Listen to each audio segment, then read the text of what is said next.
এটাই ম্যাঙ্গোকে নিয়ে আমার করা শেষ ভিডিও। এরপরে ম্যাঙ্গোকে নিয়ে আর কোনো ভিডিও আসবে না। আমাদের ম্যাঙ্গো না ফেরার দেশে চলে গেছে। ম্যাঙ্গো আমার কাছে ছিল 13 এপ্রিল থেকে আজকে 26 এপ্রিল, 15-20 দিনের মতো ছিল।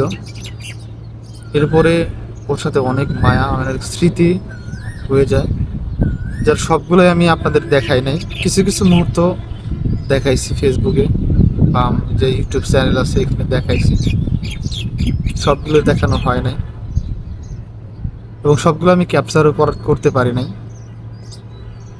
কিন্তু এই ছোট্ট টাইমের মধ্যে ওর সাথে আমার খুবই ভালো সম্পর্ক হয়। ওর একদম যখন পিঙ্ক ফেদার আসতেছিল, ছোট ছোট ফেদার আসতেছিল, তখন থেকেই ওকে আমি আমার কাছে রাখি। কিন্তু আল্লাহ হয়তো চায় নাই যে ও আমার কাছে থাকুক। এই কারণেই হচ্ছে আমার কাছে এখন ম্যাঙ্গো নাই। ম্যাঙ্গো চলে গেছে দূর আকাশে, জীবনে আর ফেরত আসবে না। তো ঘটনাটা বলি আসলে কি হয়েছিল। কালকে রাত 12টার দিকে ওকে হচ্ছে খাওয়ানো হয়েছে। কয়েকদিন ধরে হ্যান্ড ফিডিং করানোর ফলে ও দেখতেছিলাম যে যতগুলো খাবার ওর পেটে দেওয়া হয়েছে সবগুলা পেটে রাখতেছিল না, কিছু কিছু খাবার বের করে দিচ্ছিল। এটাও কোনো প্রবলেম না, কারণ উঠতে শিখলে গেলে দেখা যায় পাখি তখন অল্প খাবার খায়। আর ম্যাঙ্গোরও ফেদার একদম সবই আসছিল, তখন সে উঠতে শিখতেছিল, মানে টানা ঝাপটাচ্ছিল, বোঝা যাচ্ছিল যে কয়েকদিনের মধ্যে উড়া শিখবে। আমিও ভিডিওতে অনেকবার বলেছি যে কয়েকদিনের মধ্যে উড়া শিখবে। তো এটাও প্রবলেম ছিল না। দেখলাম যে কালকে রাত্রে খাওয়াইছি, তার আগে সকালে খাওয়াইছি, দুপুরে খাওয়াইছি, ওইগুলো আবার ঠিকঠাক ছিল। ওগুলা যখন খাইছে তখন আর বের করে দেয় নাই, ঠিক হয়ে গেছিল। আর ও অ্যাক্টিভ ছিল, সোজা কথা অ্যাক্টিভ ছিল। কোনো প্রকার দুর্বলতা বা কোনো রোগ, খাদ্য হজম হচ্ছে না এরকম ছিল না। জাস্ট খাবার, সবগুলো খাবার যদি এক সিরিঞ্জ খাবার খাওয়াইতাম দেখা যায় যে ওখান থেকে অল্প কিছু খাবার বের করে দিত, এরকমটা ছিল। ওরে হচ্ছে কালকে রাত 12টার দিকে খাবার খাওয়ানো হয়েছে, 12টা 30-এর দিকে সম্ভবত খাবার খাওয়ানো হয়েছে। এর কিছুক্ষণ পরেই হচ্ছে ম্যাঙ্গোর শরীর চুলকাচ্ছিল, এত সুন্দর লাগতেছিল, মানে আসলে ভাষায় প্রকাশ করা সম্ভব না। এত সুন্দর লাগতেছিল ওর শরীর চুলকানোটা, আমার একদম চোখের মধ্যে লেগে আছে। আমি জানি না কেন জানি এমন হয়। আল্লাহ আমার যে ভালো জিনিসগুলো আছে, যে জিনিসগুলো অনেক বেশি পছন্দ করি, অনেক মায়া, অনেক ভালোবাসা, অনেক যত্ন করি, ওই জিনিসগুলো আমার থাকে না, আল্লাহ নিয়ে নেয়। কালকের অ্যাক্সিডেন্টটা এরকম ছিল যে খাওয়ানোর পরে ওকে রাখবো কোথায়, ওকে ছোট্ট একটা ইয়ের মধ্যে রাখা হইতো। আপনারা দেখছেন একটা হচ্ছে ঝুড়ির মতো ছিল, প্লাস্টিকের ঝুড়ি, ছোট্ট একটা ঝুড়ি, ওইখানে কাঠের গুঁড়া দিয়ে ওইখানে রাখা হইতো। তো ম্যাঙ্গো এখন বড় হয়ে গেছে, ওইখানে থাকতে পারতো। আমি ভাবতেছিলাম যে ওর জন্য একটা কেজ নিয়ে আসবো, তো সময় সুযোগের অভাবে হচ্ছিল না। তো কালকে রাত্রে সিদ্ধান্ত নেই যে আমার কাছে রাখবো। আবার বালিশের যে নিচগুলো আছে না, বালিশের সাইডে লুকায় থাকতে অনেক পছন্দ করে, মানে ঘুমাইতে পছন্দ করে, অনেক ঘুমায় ওইখানে। আমি হচ্ছে সকালে ঘুম থেকে উঠতাম না, সকাল 7টার সময় ওর জন্য ঘুম থেকে উঠতাম। 8টায় আমার অফিস, 7টার সময় ঘুম থেকে উঠতাম ওর জন্য। ওকে হচ্ছে হ্যান্ড ফিডিং করাইতাম, খাওয়াইতাম। পরে হচ্ছে আমার কিছু পাখির ঘরে কাজ থাকলো ওগুলো করে, পরে হচ্ছে অফিসের জন্য রেডি হয়ে অফিসে চলে যেতাম। ওর জন্যই উঠতাম, সোজা কথা ওর জন্য উঠতাম, তাছাড়া জীবনেও আমি উঠতাম না। আমি 7টা 30-এ উঠলেই হয়ে যেত আমার।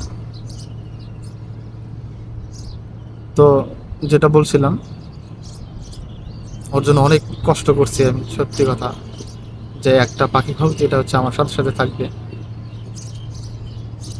আমার হচ্ছে খারাপ সময়ের সঙ্গী হবে।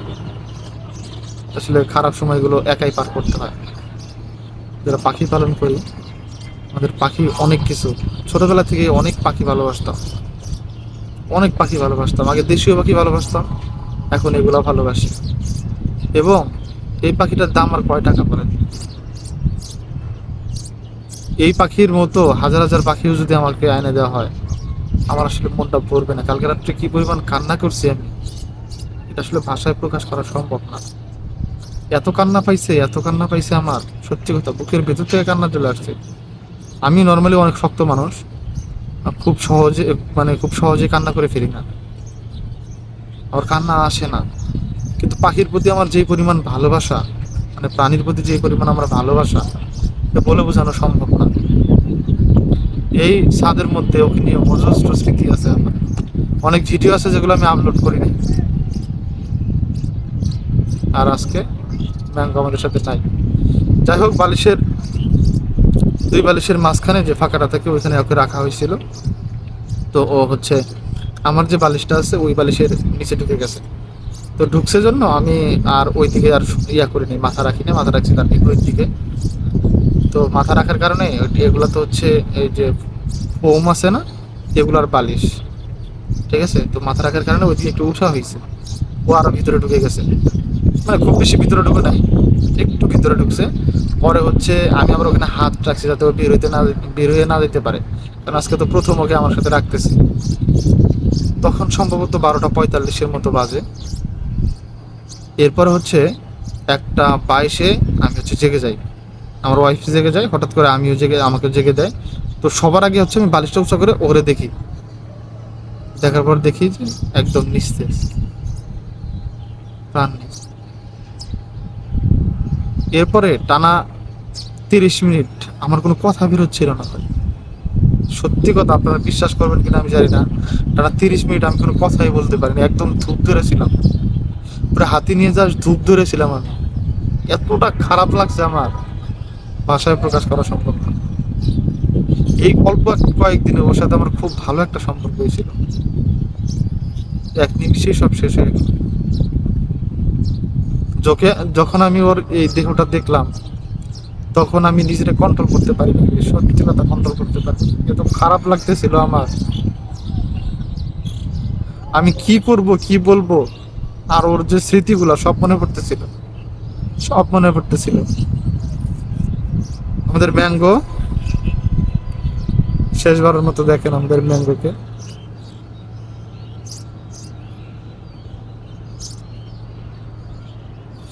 তো ম্যাঙ্গো এখন স্মৃতি হয়ে গেছে। আমি জানি না, এর আগেও আমি একটা বাজরিকার পাখি টেম করছিলাম, কথা বলা শিখাইছিলাম। এরপরে হচ্ছে তাকেও আমরা বেশি দিন রাখতে পারি নাই, মাত্র কথা বলা শিখছে। এরপরে এলাকায় দিয়ে গেছিলাম, তখন শেষ হয়ে গেছে। আজকে ম্যাঙ্গো হলো। তো ম্যাঙ্গো আমাদের কাছে খুবই অল্প দিন ছিল, কিন্তু অল্প দিনে আমাদের মন জয় করে নিয়েছিল। আসলে যারা পাখি পালন করে তারাই বুঝবে এই কষ্টটা কতটা কষ্ট, সত্যি কথা। আমি জানি না আমার ভুল ছিল, একটা ভুল সিদ্ধান্ত কি ছিল, সেটা হচ্ছে আমি আমার কাছে রাখতে চাইছিলাম পাখিটাকে, এটাই সব থেকে বড় ভুল ছিল। ওকে যদি আমি দূরেই রাখতাম, যদি ওই ঝুড়িটাতেই রাখতাম, তাহলে কোনো প্রবলেম হইতো না। ও জাস্ট একটু বের হয়ে ঝুড়ির উপরেই থাকে, কখনোই চলে যায় না। আমি ওকে রেখে বিছানার উপর রেখে আমরা দুজনই চলে যাই কর্মস্থলে, কিন্তু আসার পরে দেখি যে না, ও আবার ঠিকঠাক আছে, যেখানে রেখে গেছে ওইখানেই আছে, যায় নাই কোথাও। এত ভদ্র একটা পাখি ছিল। এবং লাস্ট কয়েকদিন থেকে ও খুব বেশি অ্যাক্টিভিটি দেখাইতেছিল, উড়ার একটা দেখাইতেছিল, ডাকলেই চলে আসতো, খাবার খাওয়া সবকিছু বুঝতো। আজকে না আপনার দেশে চলে গেল। এর স্মৃতি যখন মনে পড়ে, ভেতরটা কান্না করে ওঠে। কালকে রাত্রে আমি ঘুমাইতে পারি নাই, ঘুমাইতে গেলে উঠে যেতেছিলাম, ওকে যেখানে রেখেছি বারবার ওখানে চলে যেতেছিলাম, এতটা খারাপ লাগছে।